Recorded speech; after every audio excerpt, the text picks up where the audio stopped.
The stars burned cold and distant in the outer reaches of the Sagittarius Arm. Fleet Commander Zexthor stood on the bridge of the dreadnought Mighty Fang, his 4 eyes scanning the holographic display with satisfaction. 3,000 years the Crithian Empire had ruled the known galaxy, and every single species they encountered had learned the same lesson. Resistance was futile. Surrender was inevitable. The Empire always won. Today would be no different. His sensor officer had detected an unknown vessel drifting through space, clearly primitive, probably lost. It was small, barely the size of a Crithian courier ship. The hull was covered in strange angular plates and odd protrusions that made no aesthetic sense whatsoever. Zexthor had seen 1,000 alien designs, and this one looked like someone had assembled scrap metal in the dark. Open communications, he ordered. His translator device began working immediately. Unknown vessel, this is Fleet Commander Zexthor of the Crithian Empire. You have entered Imperial space. Power down your engines and prepare to be boarded. Resistance will result in your immediate destruction. The message repeated 3 times in the universal frequencies. Zexthor waited. Around him, his crew moved with practiced efficiency. Weapons were already charged, ready to deliver a warning shot. It was standard protocol. Fire across their bow, watch them panic, then bring them in for processing. Simple, clean, effective. A response crackled through the speakers, translated by the AI systems. This is the UHSS Indomitable Spirit, Earth exploration vessel. We are on a peaceful mission of discovery. We mean no harm and claim no territory. We request peaceful dialogue. Zexthor clicked his mandibles in amusement. Earth, he had never heard of it. Another insignificant speck in the galaxy about to learn its place. He gestured to his weapons officer. Fire warning shots. Standard intimidation pattern. 3 energy beams lanced across space, brilliant purple streaks that passed within 50 meters of the human vessel. They were low-powered, barely enough to damage a shuttle, but they always did the job. Every species understood violence. Aboard the Indomitable Spirit, First Officer Marcus Chen stared at his tactical display in disbelief. 3 weapons impacts, unprovoked, hostile action. Captain, they just fired on us, his tactical officer reported, voice tight with controlled anger. Marcus took a deep breath. The Indomitable Spirit was an exploration vessel, yes, but like every human ship that left Sol system, it was built for war. Humanity had learned long ago that hope for the best, prepare for the worst was more than a saying. It was survival, shields up, defensive posture. Send another message. Tell them we are not hostile, but we will defend ourselves if attacked again. The message transmitted. Marcus watched the alien ships on his screen. 7 of them, each one massive, easily 3 times the size of his vessel. The Indomitable Spirit was outgunned, outmassed, and outnumbered, but it was not helpless. On the Mighty Fang, Zexthor received the human response with growing irritation. They dared to threaten the Empire? This primitive species in their ugly little ship thought they could negotiate. Increase power. Light bombardment. Disable their engines. Bring them in.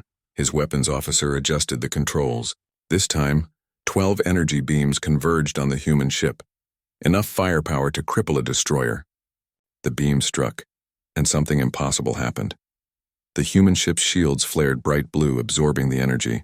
The light show was spectacular, beautiful even, cascading waves of electromagnetic force dispersing the attack. But when the light faded, the human ship was still there, intact, undamaged, not even drifting. Commander, their shields held, the sensor officer reported, confusion evident in his voice. No damage, no power fluctuation. The energy was completely absorbed. Zexthor felt a tremor of uncertainty. That was not possible. No ship that small could mount generators powerful enough to absorb a full bombardment. Unless, scan their power systems, he ordered. The sensor officer worked his console, then froze. Commander, I am detecting a power signature I do not recognize. The energy output is enormous, far beyond what their size should allow. Aboard the Indomitable Spirit, Marcus made his decision. They had tried peace. They had tried warnings. These aliens had fired on a peaceful vessel twice. Earth fleet regulations were clear. Defend yourself. Defend your crew. Never fire first, but always fire last. Tactical, target their weapons arrays. Disable only. Use railguns minimum velocity. Fire when ready. The Indomitable Spirit's hull opened in 6 places. Magnetic accelerators, each one 30 meters long, hummed to life. Tungsten rounds, each weighing 50 kilograms, loaded into firing position. The targeting computers calculated trajectory, velocity, impact points. The weapons were simple, ancient even by human standards. Chunks of metal accelerated to incredible speeds. No energy signatures, no fancy technology, just mass and velocity. Physics did the rest. 6 rounds fired in half a second. They crossed the distance between ships in less time than it took to blink. The Crithian sensors never saw them coming. Energy-based detection systems could not track unpowered projectiles moving at a fraction of light. Speed. The rounds hit. The mighty fang shuddered as something punched through its forward shields like they were not even there. Alarms shrieked. 3 weapon arrays exploded in cascades of sparks and venting atmosphere. A second impact tore through the port side, shearing off an entire sensor cluster. A third and fourth round struck 2 of the escorting destroyers, punching clean through their shield generators and leaving gaping wounds in their hulls. Zexthor grabbed his command chair as the ship rocked. Damage reports flooded in. 3 destroyers disabled, 1 completely dead in space. His own vessel had lost 40% of its forward weapons, and they had not even seen the attack coming. "What hit us?" he demanded. The sensor officer was frantically reviewing data. I do not know, Commander. There was no energy signature. No particle beam, no plasma. It was solid matter, moving at 0.003 light speed. Our shields could not stop it because they are designed for energy weapons. Solid matter, Zexthor repeated slowly. They threw rocks at us? Very fast rocks, Commander. Very precise rocks. Another message came from the human ship. This is First Officer Chen of the UHSS Indomitable Spirit. We have disabled your weapons to protect ourselves. We do not wish further conflict. Stand down immediately or we will be forced to destroy your vessels. You fired first. We responded proportionally. Do not make us respond disproportionately. Zexthor stared at the small ship on his display. This changed everything. This primitive vessel had just crippled 3 Imperial warships in seconds using weapons his people had abandoned thousands of years ago. Weapons they had dismissed as crude and ineffective. How many more of those weapons do they have? He asked quietly. Unknown, Commander. But if their power generation is as strong as we detected, they could have dozens, maybe hundreds. For the first time in his 300 years of service, Fleet Commander Zexthor of the Crithian Empire made a decision that would have been unthinkable that morning. He ordered a retreat, all ships fall back. Emergency jump to rally point 7. Now, the Crithian fleet turned and activated their faster-than-light drives, leaving 3 crippled destroyers drifting in space. The human ship made no move to pursue. It simply sat there, shields glowing softly, watching them run. As the mighty fang entered jump space, Zexthor composed his report. He chose his words carefully, knowing they would reach the Emperor himself. But there was no way to soften the truth. We have encountered a new species. They call themselves humans. They possess defensive technology that renders our weapons ineffective. They possess offensive technology that bypasses our defenses completely. They engage in what appears to be kinetic warfare using relativistic projectiles. They demonstrated both restraint and overwhelming tactical superiority. I respectfully submit that this species represents a credible threat to the Empire and recommend immediate diplomatic contact rather than military action. He sent the message, then sat back in his command chair. 3,000 years of Imperial dominance, 3,000 years of never meeting an equal, and in one afternoon, a species they had never heard of had shattered that illusion with chunks of metal moving really fast. Back aboard the Indomitable Spirit, Marcus was already composing his own report to Earth Command. His hands were shaking slightly, adrenaline still coursing through his system. First contact achieved. Contact was hostile. Enemy force consisting of 7 large warships engaged us with energy weapons. Our shields held. We responded with minimum necessary force, disabling 3 vessels. Enemy fleet retreated, no casualties on either side, requesting immediate diplomatic and military support. We are not alone in the galaxy, and whoever these people are, they shoot first and ask questions never. He sent the message on the quantum link back to Earth, then looked at his crew. They were staring at him, waiting for orders. Young faces trained for exploration, now blooded in combat against an unknown enemy. We stay here, he said quietly. We watch, we wait, And we hope to God they do not come back with friends. But deep down, Marcus knew they would. Species that shot first did not give up easily, and humanity had just announced its presence to the galaxy in the loudest possible way. With tungsten rounds traveling at 1,000 kilometers per second, the galaxy would never be the same. 6 months had passed since Ambassador Chen's speech to the Galactic Council. The galaxy watched and waited, wondering if the humans would keep their promise. Trade between humanity and the Kelvari flourished. Human ships regularly visited Kelvari worlds, bringing technology and taking back exotic goods. The Kelvari were gentle beings, standing about 1.5 meters tall with soft blue fur and large eyes. They valued art, music, and peaceful commerce above all else. On the colony world of Pelshara, Kelvari families worked in vast agricultural fields. The planet was famous for producing a grain that grew nowhere else in the galaxy. 3 major settlements dotted the main continent, each home to about 17,000 Kelvari. The morning sun rose over the eastern settlement of Mirvakel, painting the sky in shades of purple and gold.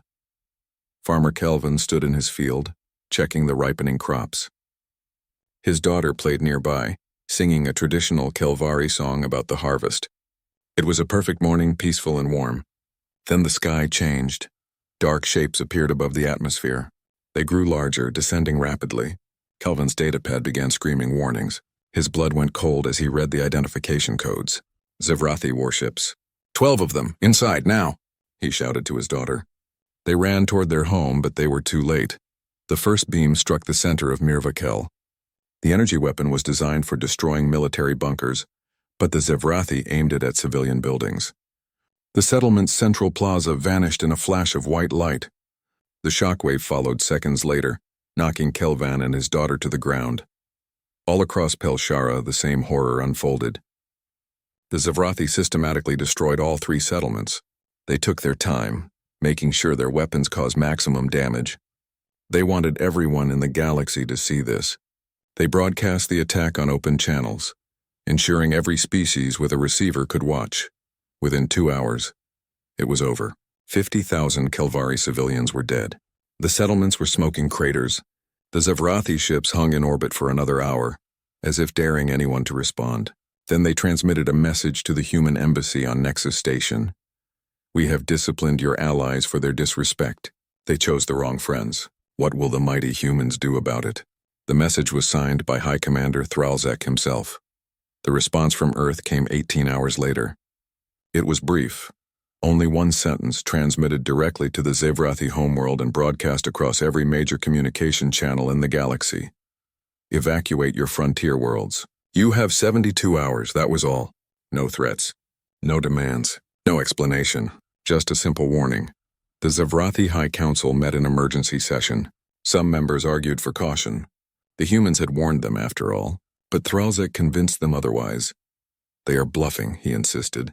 Look at the numbers. We have 3,000 warships. They have 300. We have controlled 40 systems for 1,000 years. They have 20 systems they have held for 2 centuries. This is psychological warfare. They want us to fear them, but there is nothing to fear. The Council agreed. Instead of evacuating, they mobilized their fleet. Every available warship was called to active duty. They positioned forces around their most important worlds. If the humans wanted war, the Zevrathi would give them one they would never forget. Meanwhile, human ships arrived at Pelshara. They were not warships, but medical vessels and transport carriers. Human doctors and rescue workers descended to the shattered settlements. They searched through rubble for survivors. They found Kelvan and his daughter in their collapsed home. Both were badly injured but alive. A human medic, a woman named Dr. Sarah Okonkwo, treated them herself. You are safe now, she said softly in perfect Kelvari. We will take care of you. But the Zevrathi, Kelvan whispered. They are too strong. Humanity cannot fight them. Dr. Okonkwo's face hardened. You let us worry about the Zevrathi. You just focus on healing. Every survivor was evacuated within 36 hours. Human ships carried them to safer Kelvari worlds. Medical teams worked around the clock. Not a single injured Kelvari was left behind.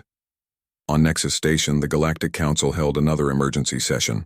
Species from across the galaxy demanded to know what humanity would do. Many feared a war that could spread across multiple sectors. Others hoped the humans would back down and avoid bloodshed. Ambassador Chen stood before them again. She looked tired. Dark circles showed under her eyes, but her voice was steady. The Zivrathi have killed 50,000 innocent civilians. They did this to mock us, to test us, to see if our words meant anything. She paused.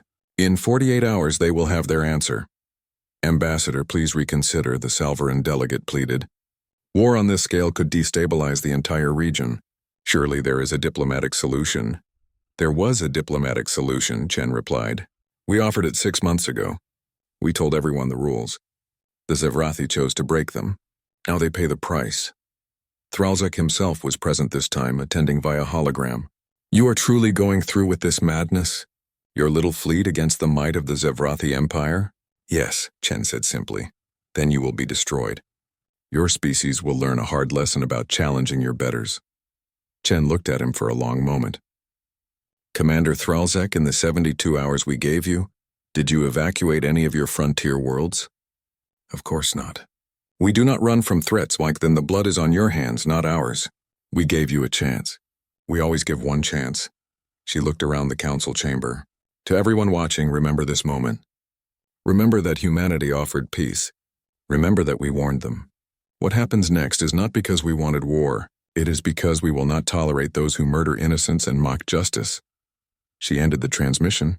The galaxy held its breath. Betting markets opened on various worlds, with most odds favoring a Zivrathi victory. Some species began moving assets away from the conflict zone. Others prepared to offer aid to whoever needed it after the battle. In human space, something was happening. Ships were moving, though few could track them. Humanity's stealth technology was better than most species realized. Resources were being positioned. Codes were being transmitted. Military personnel were saying goodbye to their families. On Earth, in the Military Command Center, Fleet Admiral Marcus Cole reviewed the battle plan one final time. His staff worked around him with quiet efficiency. All assets in position? He asked. Yes, sir, his second-in-command confirmed. Waiting for your order. Cole looked at the clock. 23 hours until the deadline. He thought about the Kelvari families torn apart by Zivrathi weapons. He thought about the children who would never see their parents again. He thought about the message humanity needed to send. Then we wait, he said. We gave them 72 hours. We will honor that. But the moment the deadline passes, we show them what happens when you mistake patience for weakness. Across the galaxy, the 72 hours ticked down second by second, bringing the galaxy closer to a day it would never forget. Then we will know the true measure of our enemy, the Emperor said quietly, and we will respond accordingly. Grand Admiral, you have your orders. Assemble the punishment fleet. Find the humans. Bring me their surrender, or bring me their ashes. I do not care which, the Admiral bowed deeply. It will be done, Your Majesty. As the council filed out, Talara remained behind. The Emperor noticed and gestured for her to approach. You disapprove, he stated. I fear we are making a mistake, Your Majesty. We know nothing about these humans, nothing about their true capabilities, nothing about their numbers or their weapons. We are attacking out of pride, not strategy. The Emperor stood and walked to the great window overlooking the capital city. Below, billions of Crithians lived their lives, secure in the knowledge that the Empire protected them, that the Empire was invincible. For 3,000 years we have expanded, he said softly. Every species we encountered bowed to our strength.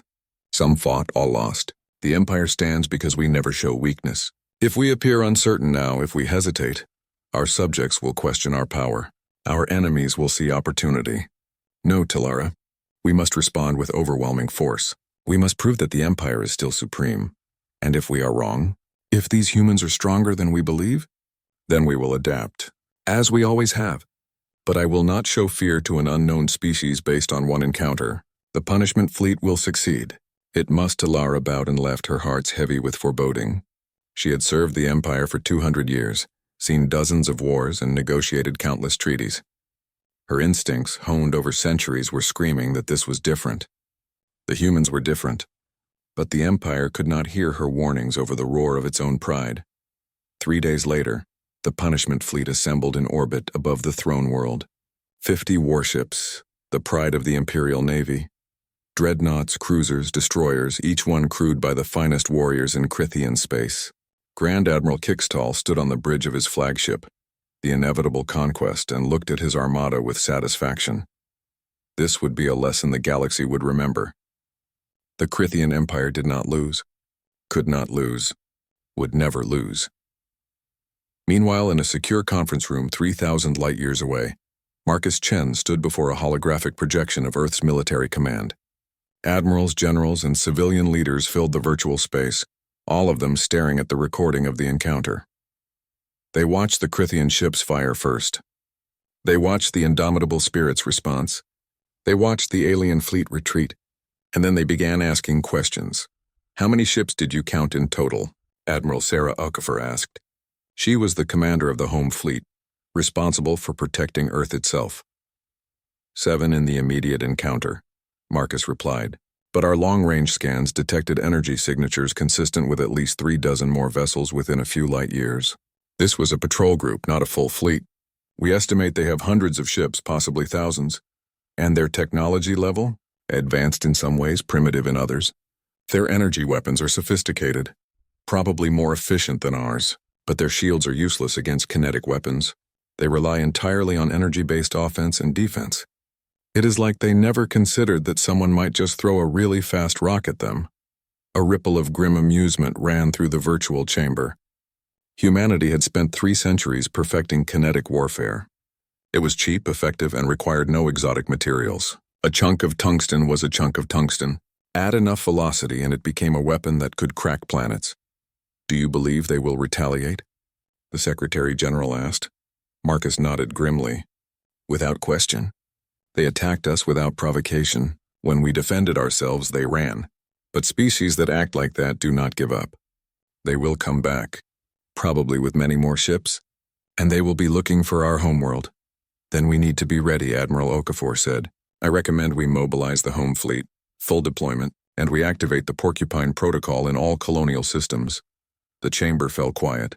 The Porcupine Protocol was humanity's insurance policy.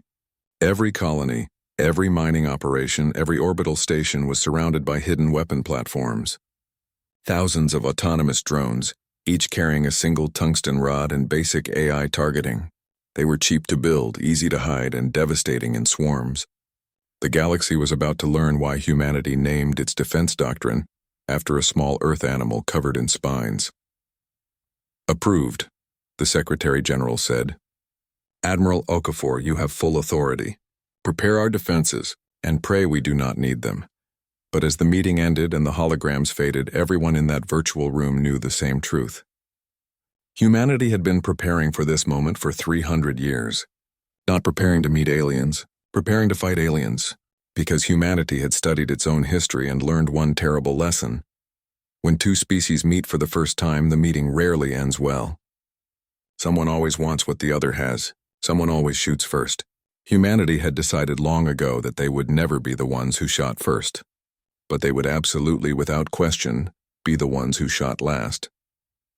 The Crithian Empire was about to discover that there was something far more dangerous than a species that loved war.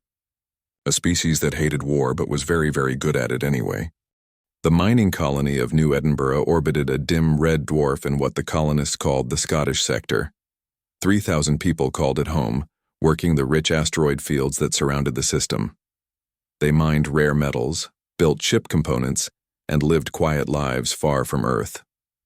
It was peaceful, remote, safe, until the Crithian punishment fleet arrived. 50 Imperial warships dropped out of faster-than-light travel at the edge of the system. Grand Admiral Kixtal studied the scans with satisfaction. A small colony, minimal defenses visible, a few cargo haulers, some basic infrastructure. This would be simple. "Open a channel," he ordered. "Let us offer them the chance to surrender." The message transmitted across all frequencies. "Human colony, this is Grand Admiral Kixtal of the Crithian Imperial Fleet. You are in violation of Imperial space. Surrender immediately and you will be granted clemency. Resist and you will be destroyed.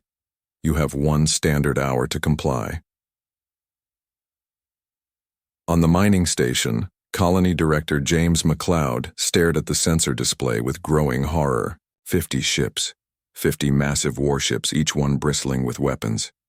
His little colony had exactly 4 armed patrol boats, designed to deal with pirates, not a full military fleet. "Get everyone to the shelters," he ordered, "and activate the Porcupine Protocol." His deputy stared at him. "Sir, we have miners scattered across a dozen asteroids. It will take hours to evacuate everyone. Then we buy them those hours. Activate the damn protocol." Now, deep in the asteroid field, buried in hollowed-out rocks that looked like any other space debris, thousands of autonomous defense platforms came online. Their basic AI systems analyzed the situation. Hostile fleet, colonial emergency, Porcupine Protocol active. Engage. Grand Admiral Kixtal waited the hour. No response came from the colony. Very well. They had chosen their fate. He gestured to his weapons officer. "Target the main station. Disable their power systems. We want prisoners for interrogation." The inevitable conquest's main batteries charged. Energy built, ready to lance across space and cripple the human station. The weapons officer began the firing sequence. And then something impossible happened. The asteroids moved, not all of them, just a few dozen. Small objects, no bigger than shuttles, separating from the rocks and accelerating toward the fleet. The sensors barely registered them. Small mass, low energy signature, probably escape pods or cargo containers. Irrelevant, except they kept coming. And then more launched. And more. Within 30 seconds, 200 small objects were burning toward the fleet on chemical thrusters. Within a minute, 500. Within 2 minutes, over 1,000, Admiral.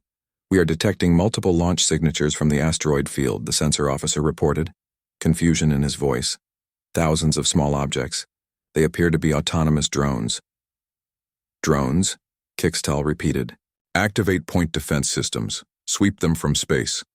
The fleet's automated defenses came online. Energy weapons designed to intercept missiles and torpedoes swiveled toward the incoming swarm. They began firing, and drones started dying. Each shot destroyed one, sometimes two drones. The weapons were efficient, deadly accurate. But there were thousands of drones, and more kept launching. Each drone was simple: a chemical rocket engine, basic navigation, a single tungsten rod, and orders that were beautifully straightforward. Find enemy ship, ram enemy ship, detonate if intercepted.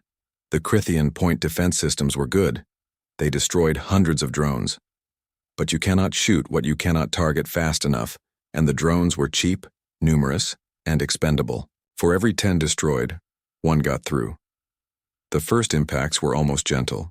Small explosions across the hulls of the Imperial ships. Nothing that could penetrate armor. Nothing that could breach shields.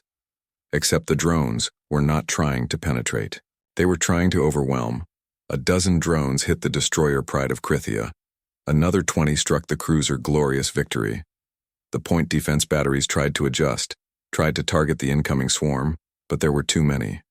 The fleet's sophisticated targeting systems, designed to track a few dozen incoming missiles, could not handle 3,000 simultaneous targets. "Admiral, we are losing point defense emplacements," the tactical officer shouted. "The drones are specifically targeting our defensive weapons." Kixtal felt the first stirring of genuine fear. They are drones. Simple machines. How are they coordinating? Basic networked AI, sir. They are sharing targeting data. When one identifies a vulnerability, they all know about it. And then the real weapons arrived. Mixed in with the swarm of small drones were larger platforms. These carried the same tungsten rods that had crippled Sexthor's fleet, but with more powerful magnetic accelerators. They waited until the point defenses were overwhelmed, until the Crithian ships were blind and desperate, and then they fired. 50 tungsten rods, each one weighing 200 kilograms, launched at .005 light speed. Admiral Sarah Okafor stood in the command center of the UHSS Washington, Earth's flagship and the pride of the home fleet. Around her, 200 warships hung in formation, a defensive wall between Earth and whatever might come from the stars. For 300 years, humanity had prepared for this moment. The moment when someone else found them. The moment when words failed and weapons spoke. That moment had arrived. New Edinburgh's report had been clear. The Crithians had found a human colony and attacked it. They had been driven off, but they would be back. The only question was when and where. Admiral Okafor did not intend to wait for them to answer that question. She was taking the war to them. The plan was simple and brutal. 3 strike groups, each consisting of 20 warships and supply vessels, would penetrate deep into Crithian space. They would not target military installations. They would not attack civilian populations. Instead, they would go after industrial infrastructure, shipyards, manufacturing centers, the capacity to wage war, and they would do it all at once, synchronized to the second, so the Empire would not know which way to look first. It was a strategy humanity had learned from its own bloody history. You do not fight a war of conquest. You fight a war of attrition. Make the enemy's victories cost more than they can afford. Make their defeats catastrophic. Make them decide that peace is cheaper than war. But there was another element to the plan, one that made Sarah's stomach twist with a mix of pride and dread. Psychological warfare. For decades, Earth's intelligence services had been monitoring radio transmissions from the Crithian Empire. They had learned the language, studied the culture, understood their fears and their pride, and now humanity was going to use that knowledge. Captain Zhang, she said, addressing the commander of Strike Group Alpha. Your target? The Varric shipyards, Captain Wei Zhang replied. Orbital construction facilities above their secondary industrial world. Intelligence suggests they produce approximately 30% of the Empire's military vessels. We jump in, disable the yards, broadcast our message, and jump out. 12 minutes on target. Captain Rodriguez, Strike Group Beta, the Thax Manufacturing Complex. Ground-based facilities. We will use precision kinetic strikes to destroy production centers while minimizing civilian casualties. Estimated time on target, 15 minutes. And Captain Okonkwo, Strike Group Gamma, the Hicks mining operations in the Talon Belt. Resource extraction for their war machine. We destroy the infrastructure, leave the miners alive, and make sure they understand exactly why this happened. Sarah nodded. Each captain understood their mission. Each crew was trained and ready. But she needed to make one thing absolutely clear. Listen to me, all of you. We are not butchers. We are not conquerors. Every target has been chosen to minimize loss of life while maximizing strategic impact. You will disable, not destroy when possible. You will warn civilians before firing. You will give them time to evacuate. But you will complete your missions. The Empire needs to learn that attacking humanity carries a price they cannot afford. Questions none came. These were professionals. They knew what was at stake. Execute on my mark. 3, 2, 1, mark. 60 human warships vanished from Sol system. They're faster than light drives bending space itself. They traveled through dimensions the Crithians barely understood, using navigation systems that humanity had spent 2 centuries perfecting. And they arrived at their targets within seconds of each other, despite being hundreds of light years apart. At the Varric shipyards, Captain Zhang's strike group appeared out of nowhere. Alarms immediately shrieked across the station. Crithian defense platforms began powering up weapons. But before they could fire, every Crithian communication frequency was flooded with a broadcast. The message was in perfect Crithian, delivered with flawless pronunciation. People of the Crithian Empire, we are humanity.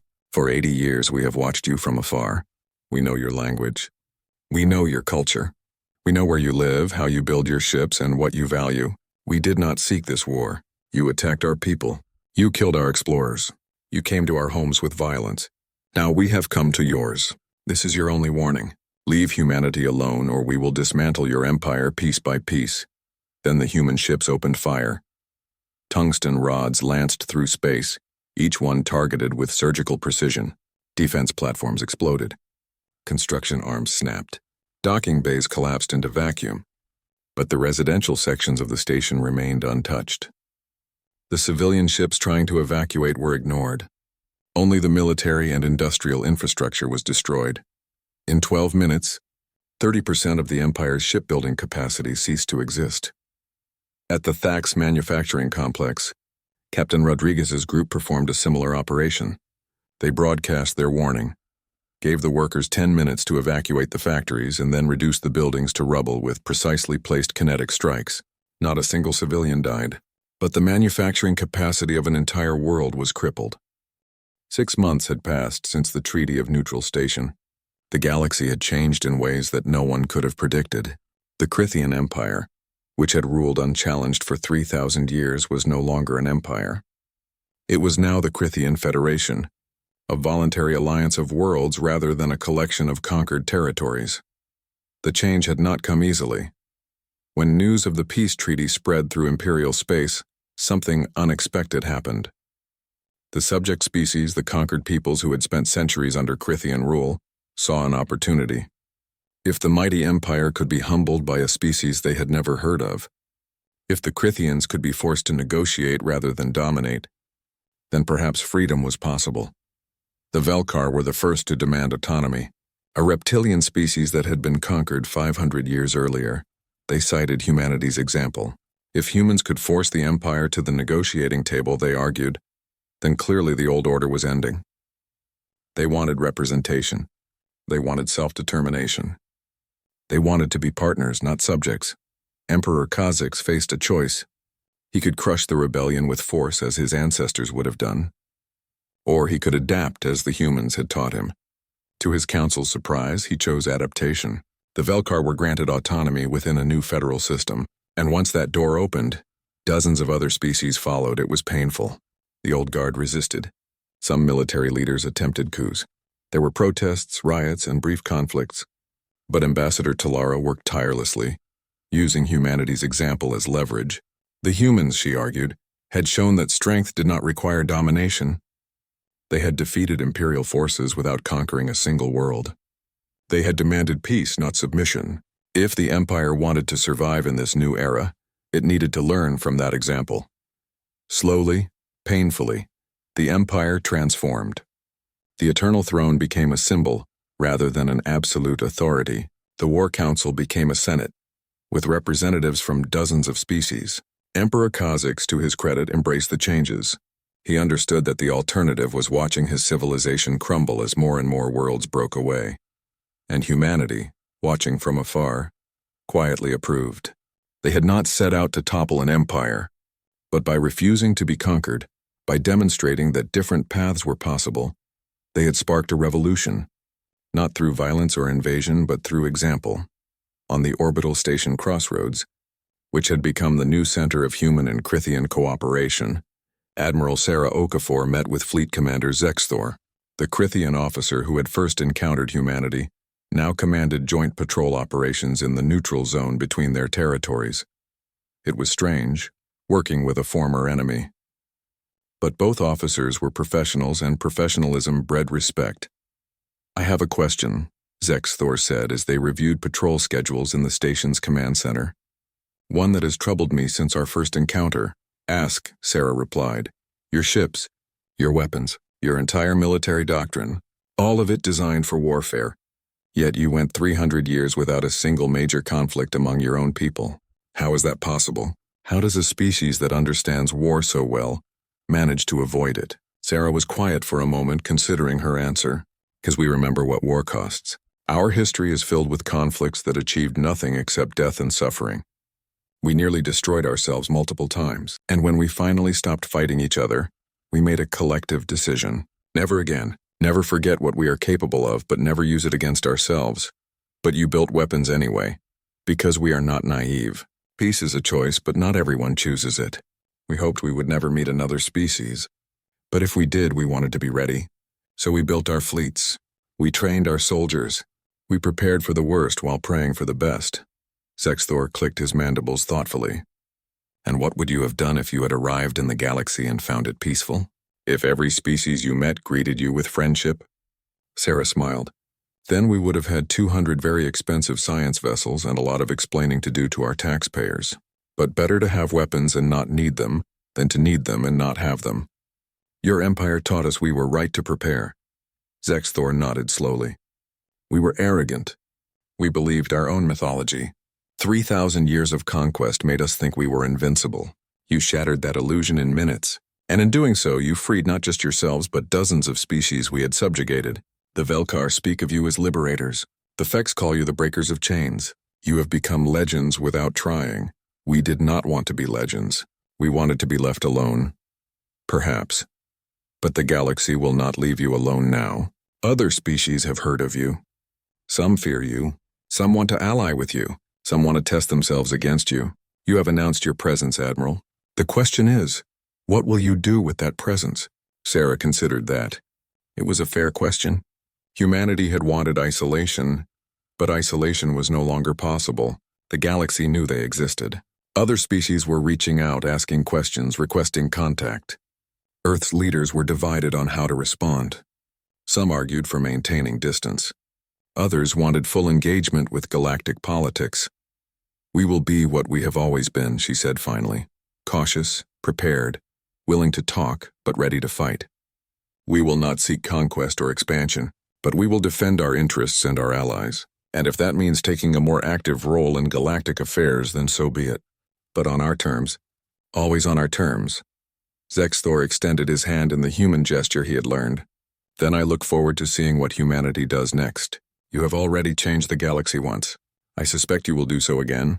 Sarah shook his hand. Let us hope the next changes are peaceful ones. Across the galaxy, in a small bar on the mining station New Edinburgh, James McLeod raised a glass with a group of visiting Crithian engineers. They had come to study human defensive systems and in the process had become friends. It was strange, sharing drinks with people whose fleet had tried to destroy his home 6 months earlier. But that was the nature of peace. Yesterday's enemies could become today's colleagues if both sides were willing to try. One of the engineers, a young female named Sixera, asked the question that had been bothering her since arriving. Director McLeod, your drones. They are so simple. Just a rocket and a rod of metal. Yet they defeated our most advanced warships. How did you know that would work? James smiled. Because we tested them against ourselves. Every weapon system humanity builds is tested against our own defenses. Our shields, our armor, our tactics. We assume that any enemy we face will be as smart as we are, as creative as we are, as dangerous as we are. So we build weapons that can beat us, and then we build defenses against those weapons. And then we build better weapons. It is an endless cycle. That sounds exhausting. It is, but it keeps us alive. Your empire built beautiful ships designed to fight other beautiful ships. We built ugly ships designed to kill anything that threatened us. Neither approach is wrong. But when they met, ugly won because ugly was practical. The Crithian engineers nodded thoughtfully. They were learning lessons that would reshape their entire military doctrine: efficiency over elegance, function over form, results over aesthetics.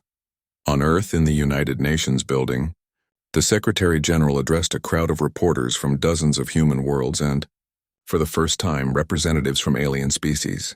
The Crithians had sent observers. The Velkar had sent diplomats. Even some of the smaller species that had been freed from imperial rule wanted to establish contact. 6 months ago, the Secretary General said, humanity learned we were not alone. We learned it in the worst possible way, through violence and conflict. But we also learned something else. We learned that the principles we hold dear, the values we fought so hard to establish among ourselves, can be applied on a galactic scale: self-determination, mutual respect, the right to defend yourself without seeking domination over others. These are not just human values. They are universal values, and we invite any species that shares them to join us in building a better galaxy. The applause was thunderous. Humanity was no longer alone, and the galaxy was better for it. Years later, historians would point to this moment as the beginning of the Galactic Federation. Not a conquest, not an empire, but a voluntary alliance of free species, built on principles that humanity had learned through centuries of bitter experience. War was possible. War was sometimes necessary, but peace was always preferable. And peace was only possible when everyone involved had the strength to defend themselves and the wisdom to choose not to. On Crossroads Station, in a quiet observation lounge, Admiral Sarah Okafor and Fleet Commander Zexthor sat together, watching a joint patrol group pass by. Human ships and Crithian ships flying in formation, protecting the neutral zone. 6 months ago, such a sight would have been impossible. Now it was routine. Do you ever regret it? Sarah asked. That first encounter, firing on the indomitable spirit. Zexthor was quiet for a long time. Every day. If I had shown restraint, if I had waited, if I had tried diplomacy first, none of this would have been necessary. But I was arrogant. I thought you were weak. I thought your small ship and strange technology meant you were primitive. I was wrong, and my people paid the price for my arrogance. But something good came of it. Your empire is now a federation. Dozens of species are free. And our two peoples are allies instead of enemies. Sometimes the worst mistakes lead to the best outcomes, perhaps. But I still wonder, Admiral. What if we had met peacefully? What if my first message had been one of greeting instead of threat? How different would the galaxy be? Sarah smiled. We will never know. But I choose to believe we would have ended up here eventually. Humanity was always going to defend itself. Your empire was always going to expand. Those two facts were incompatible. War was inevitable. But so was peace eventually. We just took the fast route. The fast route cost lives, yes, but fewer than a prolonged conflict would have. We hit hard, we hit fast, and we offered terms before either side was too invested in victory to accept peace. That is the lesson humanity learned from our own wars. End conflicts quickly, before they become generational.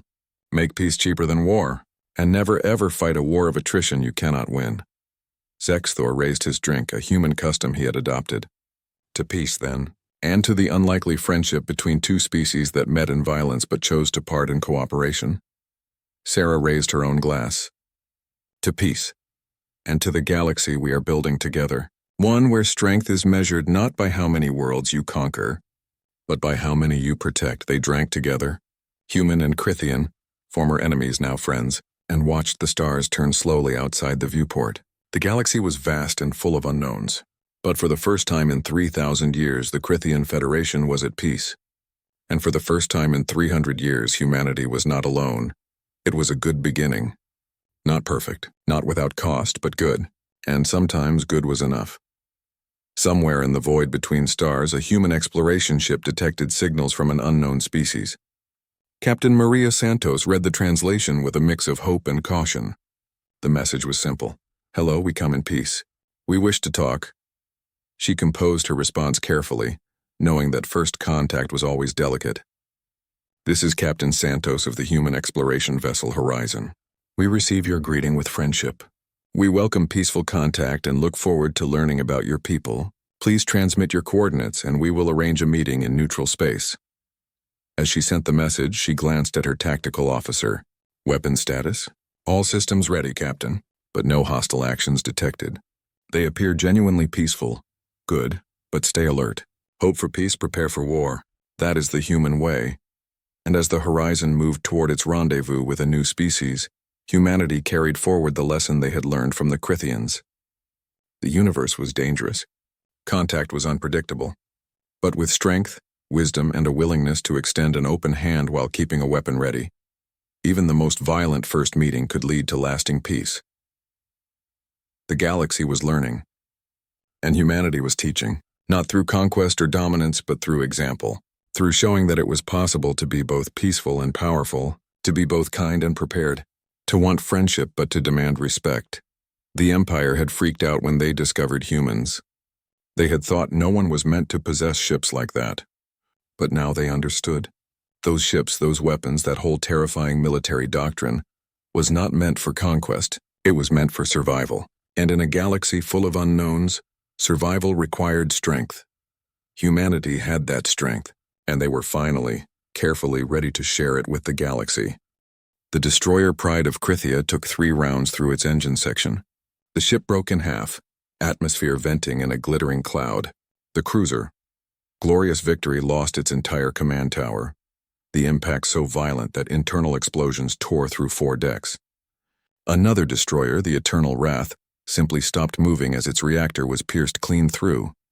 In less than 5 minutes, the Crithian punishment fleet lost 15 ships. Not disabled, destroyed, hulls breached, crews dead or dying, and the drones kept coming. All ships retreat. Kickstal roared. Emergency jump! Get us out of here! The surviving Imperial vessels turned and fled, activating their faster-than-light drives. The drones did not pursue. They simply hung in space, a glittering swarm of tiny death machines, and waited for the next target. On the mining station, James McLeod watched the Crithian fleet vanish and let out a breath he had not realized he was holding. His hands were shaking. His colony, his 3,000 people, had just survived an attack by 50 warships, because humanity had built a defense system designed on a simple principle. If someone attacks you, make it cost more than they are willing to pay. How many drones did we lose? He asked quietly. Approximately 2,500, his tactical officer replied. We still have 4,000 active platforms remaining. And how much did each drone cost? About 5,000 credits, sir. Basic components, simple AI, cheap rocket fuel. The most expensive part was the tungsten rod, and we mined that locally. James did the math. They had just destroyed 15 warships, each one probably worth billions, using weapons that cost less than a decent ground vehicle. The economics of the situation were almost funny. Almost. Get a message to Earth Command, he said. Tell them the Porcupine Protocol works. Tell them the aliens came back with friends. And tell them those aliens now know exactly where we are. Because that was the terrifying part. The Crithians had found a human colony, which meant they could find more, which meant they could find Earth. And when they came for humanity's homeworld, they would not send 50 ships. They would send everything they had. But James McLeod also knew something the Crithians did not. New Edinburgh was a mining colony, a small remote outpost with 3,000 people and basic defenses, and it had just destroyed 15 warships without losing a single person. Earth had 200 warships. Mars had 150. The Belt had 300 more scattered across 1,000 installations. And every single one of them was surrounded by the same swarms of cheap, simple, devastatingly effective drones that had just torn through the Crithian fleet. The Empire thought humanity was weak because they used primitive weapons. They thought kinetic warfare was crude and unsophisticated. They were about to learn a very old Earth lesson. The simplest weapon, wielded with skill and in sufficient numbers, will always defeat complexity. Aboard what remained of the punishment fleet, Grand Admiral Kickstill sat in his command chair and stared at the casualty reports. 15 ships destroyed, 2,000 crew dead, another 1,000 wounded, and they had not even reached the human colony's main defenses. They had been turned back by automated drones that cost less than a shuttle to build. His communications officer approached hesitantly. "Admiral, we are receiving a transmission from the human colony. Play it." The message was simple, delivered in calm, measured tones. "This is Colony Director James McLeod of New Edinburgh. You attacked our civilians. You attacked our home. We defended ourselves using minimum necessary force. We could have destroyed your entire fleet. We chose not to. Consider this your only warning. Humanity wants peace, but we are prepared for war. And if you force us to fight, you will lose. Every single time, go home. Tell your leaders what happened here. And do not come back." The transmission ended. Kickstill sat in silence for a long moment. Then he composed his report to the Emperor. It was the hardest message he had ever written. But the truth could not be avoided. "Your Majesty, the punishment fleet has been defeated. We engaged what we believed to be a minor colonial outpost. We were wrong. The humans possess defensive capabilities that far exceed our intelligence estimates. They can deploy thousands of autonomous weapons platforms at minimal cost. Our ships are vulnerable to their tactics. I recommend immediate cessation of hostilities and diplomatic contact. We cannot win a war of attrition against an enemy who can build 1,000 weapons for the cost of one of ours." He sent the message, knowing it might cost him his command. But Kickstill was a soldier, not a politician, and soldiers understood when they were beaten. The humans had beaten them. With rocks and simple machines and cold, calculating efficiency, the Empire had learned a terrible lesson today. There were worse things than meeting a warlike species. Meeting a species that did not want war but was terrifyingly good at it anyway.